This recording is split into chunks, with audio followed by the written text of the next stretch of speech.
Bismillahirrahmanirrahim. Assalamualaikum warahmatullahi wabarakatuh. Morning. Now Mr. Tojo is in the place where Jenderal Sudirman was burned. Ya, di sini Mr. Tojo sedang berada di monumen tempat kelahiran desa di mana Jenderal Sudirman dilahirkan. Jadi kita akan lihat sejarah secara langsung apa-apa yang dialami, yang diperjuangkan oleh Jenderal Sudirman. Mari kita tengok ke dalam. Silakan. Mari. Mas.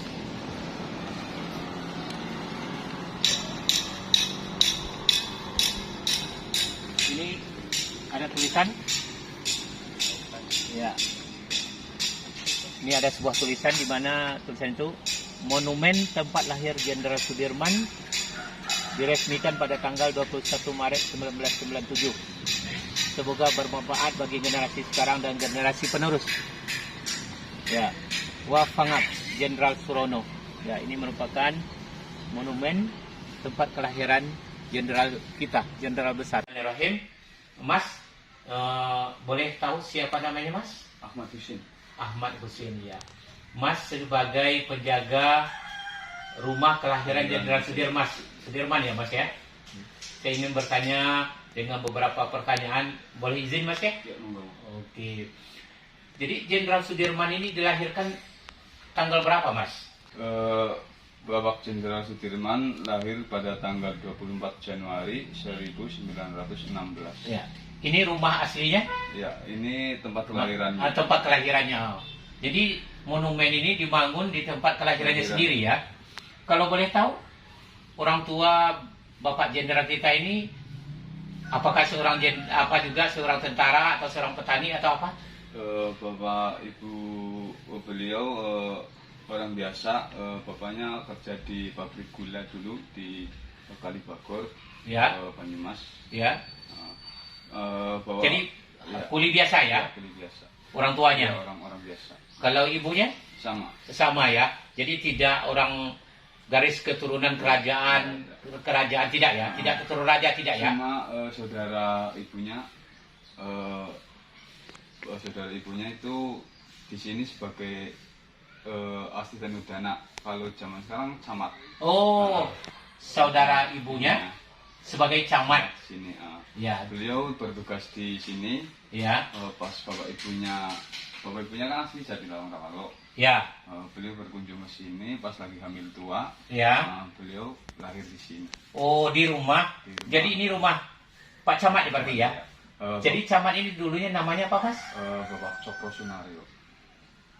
Siapa namanya? Cokro Sunario. Oh, Cokro Sunario. Camat itu dalam bahasa Jawa dulunya namanya apa? Asisten Wedana. Oh, asisten Wedana. Oh, begitu ya. Itu berarti waktu zaman penjajahan ya, Mas ya? Oh iya, begitu. Terus saya minta penjelasan sebanyak-banyaknya dengan Mas tentang Jenderal Sudirman ini. Silakan. Beliau di sini lahir tanggal 24 Januari 1916. Beliau di sini cuma umur 6 bulan. Ya. Bapak angkatnya itu Cokro Sunario yang sebagai camat. Beliau kan pensiun. Ya.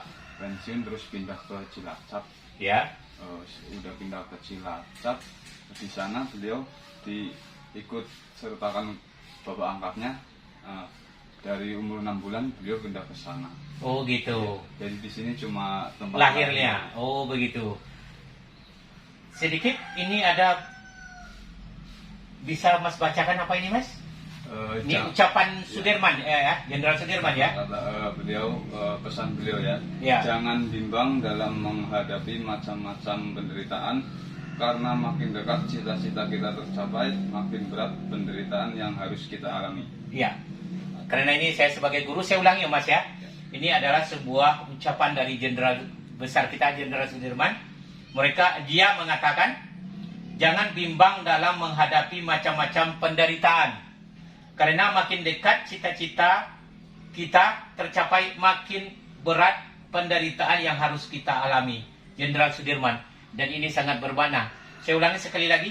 Jangan bimbang dalam menghadapi macam-macam penderitaan. Karena makin dekat cita-cita kita tercapai, makin berat penderitaan yang harus kita alami. Ini sangat bermakna ya Mas ya. Iya. Oke. Jadi di sini kamar ini tempat kelahiran Jenderal Sudirman. Sangat sederhana ya Mas ya. Dulu waktu masih di sini. Ya. Oh, ini kamar beliau ya. Waktu mungkin dia masih remaja? Enggak. Kamar Bapak Cokro Sunari di sini. Oh, Bapak Di sini Cokro cuma Sunari. 6 bulan sih. Oh, 6 bulan dia sini. Jadi Bapak Jenderal bersama pamannya di sini ya. Ini tempat tidurnya ya. Ini tempat tidurnya. Jadi sangat sederhana ya. Coba ke sini kameramen, tengok. Ya, ini sangat sederhana. Hanya tikar, tidak ada kasur ya Mas ya. Ada. Oh, bayangkan calon seorang jenderal hanya tidur beralaskan tikar pandan ya Mas ya. Pandan, ya. Hanya beralaskan tikar pandan dan tempat tidurnya sangat sederhana sekali. Sangat sederhana sekali. Dan ini adalah ciri-ciri zaman dulu ya Mas ya. Ya. Kelambu untuk supaya jangan kena nyamuk ya Mas ya. Tempat bayi Jenderal Sudirman pas beliau masih Tidur? di sini, tidur ya. Di tempat di sini ya. Kan di sini ya. Oh iya, ini masih asli atau gimana Mas? Ini udah replika. Oh, ini udah replika ya Mas ya. Replika semua. Oke, thank you. Kembali Mas, ini gimana nih Mas? Ini tempat apa nih Mas? Mungkin? Ini tempat duduk santai bapak angkatnya beliau, Bapak Cokro Sunari, kalau lagi santai-santai ngopi duduk-duduk di sini. Ini ada sejenis Diorama. diorama ya. Jadi saya minta kepada Mas jelaskan mulai dari sini sampai ke ujung sana ya Mas ya. Kita mulai Mas. Dari dulu Bapak Ibu beliau ke sini, berkunjung sini ke tempat pamannya, dan beliau lahir tanggal 24 Januari 1916. Nah, Iya. Sudirman lahir di Dusun Rembang, Desa Bandar Barang, Kecamatan Rembang, Kabupaten Purbalingga, Jawa Tengah. Oh ya. Jadi Sudirman ini ada di sini. Lahir 24 Januari 1919. Sudirman lahir di Dusun Rembang, Ya, Desa Bantar Barang, Kecamatan Rembang, Kabupaten Purbalingga, Jawa Tengah. Ya, terus ke sini Mas. Ini apa nih Mas? Beliau dulu aktif di Kepanduan. Oh, beliau aktif di Kepanduan ya. Ya. Kepanduan ini maksudnya pramuka Mas ya. Pramuka. Oh, dia aktif ya. Oh, waktu dia di sekolah di mana nih Mas? Itu udah dikeroyak di Cilacap. Oh, Cilacap. Ini ada penjelasan ya. Itu di 10 Atom. Mulai dari 1933 sampai 1935, Sudirman aktif dalam kegiatan kepanduan Hizbul Watan sebagai pemimpin. Oh, dia rupanya sebagai pemimpin di kepanduan ini ya. Kepanduan ini sejenis pramuka ya Mas ya? Sekarang Iya. pramuka. Sekarang pramuka ya? Ya. Iya. Waktu dia masih sekolah ya berarti ya Mas ya? Iya. Sini lagi Mas. Nah, pada tahun 1944 sampai 1945 beliau masuk di pendidikan Dain Danso, Tentara Pembela Tanah Air atau disingkat dengan PETA, di Bogor, kemudian menjadi Dain Danso di Kota Kroyak, Jawa Tengah. Oh iya, iya. Jadi pada tahun 1944 sampai 1945 beliau masuk pendidikan Dai Danco, Tentara Pembela Tanah Air ya, atau PETA Ya, di Bogor. Bogor ya. Kemudian menjadi Dai Danco di Kota Kroya, Jawa Tengah. Ya. Jadi Kroya ini berada di Jawa Tengah ya. Oh, di Cilacap ya, di Cilacap ya. Jadi Dai Danco ini artinya tentara ya. Oke. Ya, ini tentara nasional atau tentara bagaimana nih Mas? Ini tentara waktu dulu kan masih singkatan ya, Dai Danco itu sama saja terkait tentara sekarang. Oh gitu, sama ya. Saya rasa mungkin Dai Danco ini bahasa Jepang ya. Jepang. Saya rasa bahasa Jepang ini. Oke. Ya, mari kita lihat lagi kemarin. Nah, pada tahun 1944 sampai 1945 Dai Danco Sudirman ditempatkan di Kota Kroya. Oh gitu ya.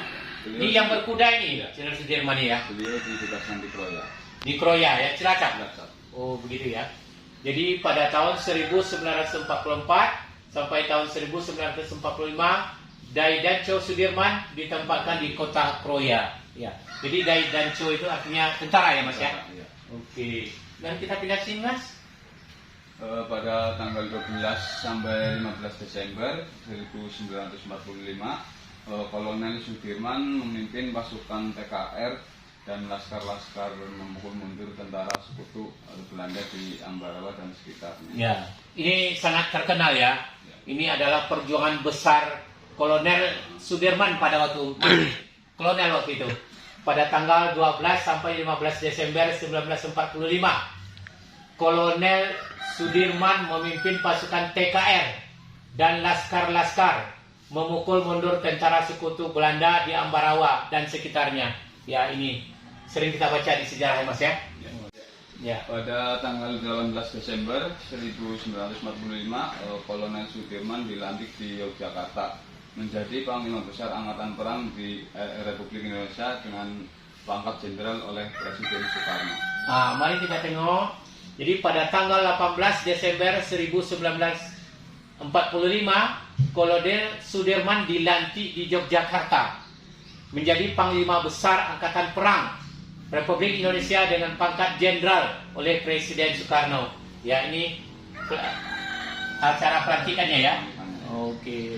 Berarti di sini dia sudah menjadi dari kolonel sudah langsung menjadi Panglima Besar Jenderal ya. Oke. Mas, sini Mas. Sini Mas. Sini lagi Mas. Ini coba terus. Pada tahun 1948 sampai 1949, pada agresi militer dua Belanda, Yogyakarta, ibu kota Republik Indonesia, diduduki Belanda. Dalam keadaan sakit, Panglima Besar Sudirman memimpin perang gerilya di wilayah Jawa Tengah dan Jawa Timur.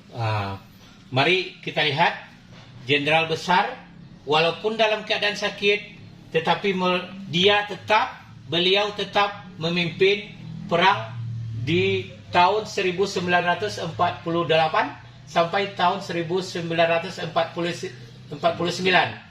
Pada agresi militer dua Belanda, Yogyakarta, ibu kota Republik Indonesia, karena Yogyakarta ini pernah menjadi ibu kota ya, diduduki Belanda. Dalam keadaan sakit, Panglima Besar Sudirman memimpin perang gerilya di wilayah Jawa Tengah dan Jawa Timur. Jadi sangat besar perjuangan Jenderal Sudirman ini, dalam keadaan sakit tetap berjuang menjadi pemimpin lagi ya. Silakan. Ya. Ini Mas? Ya, pada tanggal 10 Juli 1949, Jenderal Sudirman kembali dari perang gerilya ke ibu kota Yogyakarta, bertemu pimpinan nasional dan menerima parade penghormatan prajurit. Ya, ini pada tanggal 10 Juli 1949, Jenderal Sudirman kembali dari perang gerilya ke ibu kota Yogyakarta, bertemu pimpinan nasional dan menerima parade penghormatan prajurit. Ya, inilah sekitar perjuangan Jenderal Sudirman di dalam memperjuangkan kemerdekaan dan mempertahankan kemerdekaan Republik Indonesia ini. Sangat besar jasanya ya. Mari kita berdoa untuk beliau. Mudah-mudahan insya Allah Tuhan menjadikan dia husnul khatimah dan membawa dia ke surganya Allah Subhanahu. Ini juga beliau waktu dulu dipakai beliau, dan ini tongkatnya. Itu ada belangkon juga. Di sini maknanya dulu beliau berperang selalu memakai jubah. Oh, selalu memakai jubah Sama belangkon. Kenapa dia selalu memakai jubah itu, Mas? Mungkin ada makna tersirat di dalam itu?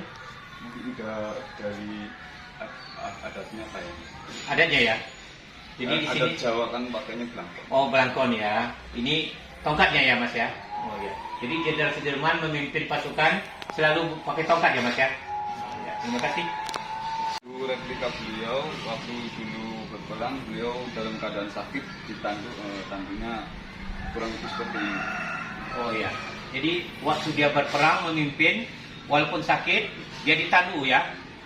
Tetap memimpin. Beginilah kebesaran Jenderal Sudirman, walaupun sakit, dia tetap berjuang untuk mempertahankan kemerdekaan ini. Ya, ini ada pesan moral Jenderal Sudirman lagi di sini. Kejahatan akan menang bila orang yang benar tidak melakukan apa-apa. Jenderal Sudirman. Kita ulangi ya. Jadi Sudirman juga berucap, kejahatan akan menang bila orang yang benar tidak melakukan apa-apa. Ini sangat sulit ini. Mas tahu artinya, saya tidak tahu maknanya ini. Ya, kalau kita orang benar tidak melakukan apa-apa atau tidak mengikuti kejujuran, Ya. pasti orang yang jahat akan selalu menang. Oh, begitu ya. Jadi kejahatan itu akan menang Ya, bila orang yang benar tidak melakukan apa-apa ya. Jadi kalau orang yang benar itu harus melakukan sesuatu ya. sehingga kejahatan itu bisa kalah. Oh, begitu ya. Ini sangat bijak sekali ya. Kita ulangi. Kejahatan akan menang bila orang yang benar tidak melakukan apa-apa. Jadi orang-orang yang benar juga harus berbuat atau melakukan sesuatu hal Biar kejahatan tidak akan selalu menang. Ya, terima kasih ya Mas ya. Ini lagi satu Mas. Ini ada lagi sebuah jiwa raga Jenderal Sudirman yang tertulis dalam ucapannya. Silakan Mas, baca Mas. Pesan beliau, robek-robeklah badanku, potong-potonglah jasad ini, tetapi jiwaku dilindungi benteng merah putih. Akan tetap hidup, tetap menuntut bela siapapun lawan yang aku hadapi. Jenderal Sudirman ya. Ini sedikit lagi saya coba baca sedikit karena hati saya merasa terenyuh serasa berjumpa dengan Jenderal besar ini. Dari ucapannya ini saya agak sedikit terenyuh dan sedikit sedih. Ya, coba kita baca jiwa dari Sudirman ini. Ya, kita baca ya. Robek-robeklah badanku, robek-robeklah badanku. Potong-potonglah jasad ini, potong-potonglah jasad ini, tetapi jiwaku dilindungi benteng merah putih. Akan tetapi hidup, tetap menuntut bela siapapun lawan yang aku hadapi. Jadi ini sangat jelas gimana hati seorang pejuang Jenderal Sudirman dari ucapan. Pesan moral dari Jenderal Besar Sudirman ini ada satu lagi. Banyak orang menyebut penderitaan mereka sebagai nasib, namun sesungguhnya penderitaan adalah akibat kebodohan mereka sendiri. Jenderal Sudirman. Mari kita tengok, ini yang paling sangat bijak dan sangat berguna untuk kita zaman sekarang ini. Jadi ucapan Sudirman ini berlaku sejak zaman dulunya sampai sekarang. Mari kita tengok, mari kita lihat, mari kita hayati. Coba. Banyak orang menyebut penderitaan mereka sebagai nasib. Banyak orang menyebut penderitaan mereka sebagai nasib. Namun sesungguhnya penderitaan adalah akibat kebodohan mereka sendiri. Jadi ini sangat jelas Sudirman memompa motivasi kita supaya kita tidak, apa yang terjadi dengan nasib kita adalah perbuatan kita sendiri. Begitu kira-kira. Jadi kita ulangi sekali lagi, kita maknai masing-masing. Kita maknai, kita resapi masing-masing. Saya ulangi. Banyak orang menyebut penderitaan mereka sebagai nasib. Namun sesungguhnya penderitaan adalah akibat kebodohan mereka sendiri. Jenderal Sudirman. Ini sangat bijak sekali, sangat bagus sekali.